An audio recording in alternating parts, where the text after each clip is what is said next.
Bien, vous avez tous fait déjà cette constatation. Vous regardez quelqu'un au loin qui fait tomber un ballon sur le sol. Vous voyez l'image du ballon avant d'entendre le son de l'impact du ballon sur le sol. Pourquoi? On va voir ça maintenant avec la célérité de la lumière dans le vide et la célérité du son. Célérité voulant dire vitesse.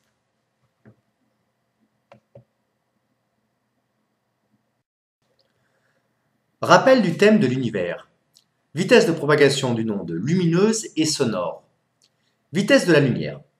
La vitesse de propagation de la lumière dans le vide, appelée aussi célérité de la lumière, vaut c égale 3,00 fois 10 puissance 8 mètres par seconde, ce qui signifie qu'en une seconde, la lumière parcourt une distance de 3,00 fois 10 puissance 8 mètres, ce qui correspond à 300 millions de mètres ou 300 000 km par seconde.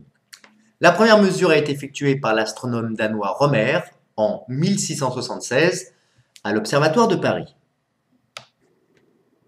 Exemple présenté précédemment, un ballon se trouve à une distance d égale 1,00 km, c'est-à-dire 1000 mètres d'un observateur. En combien de temps l'image du ballon est-elle perçue par l'œil de l'observateur? Je vous laisse réfléchir. La célérité est égale à la distance parcourue sur la durée du parcours. Cette durée du parcours delta t est égale donc à la distance sur la vitesse. La vitesse passant de l'autre côté de l'équation, elle change d'étage. Elle était au numérateur, elle passe au dénominateur. Et inversement pour delta t. On vérifie les unités, les mètres au numérateur, mètres par seconde au dénominateur, ce qui nous fait mètre fois seconde divisé par mètre, ce qui nous fait seconde, puisque mètre divisé par mètre, c'est égal à 1. On peut faire l'application numérique. Delta t nous donne donc la distance de 1000 mètres sur la célérité de la lumière dans le vide, ce qui nous fait 3,3 microsecondes. À remarquer que j'ai pris la célérité de la lumière dans le vide puisqu'elle est à peu près égale à celle de la célérité dans l'air. En 3,3 microsecondes, l'image arrive à l'œil de l'observateur, ce qui est quasi instantané. À noter ici que les données possèdent 3 chiffres significatifs, donc il faut ici mettre 3 chiffres significatifs également, ce que j'ai oublié. Voilà pour le résultat qui comporte autant de chiffres significatifs que la donnée qui en possède le moins.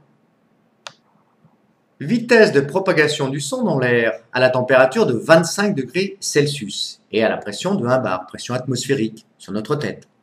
Eh bien, cette célérité du son, ou vitesse du son, est égale à 340 mètres par seconde, ce qui signifie qu'en une seconde, la distance parcourue par le son est de 340 mètres.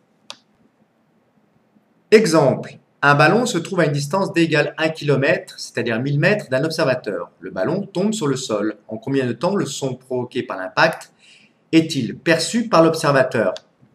La célérité du son est égale à la distance sur la durée du parcours. Autrement dit, la durée du parcours du son est égale à la distance parcourue sur la célérité du son. Ce qui nous donne, après calcul, 2,94 secondes. Le son met 3 secondes environ pour arriver jusqu'à notre oreille. On voit donc l'image avant d'entendre le son de l'impact. Grâce à la science, le mystère du ballon qui tombe est résolu.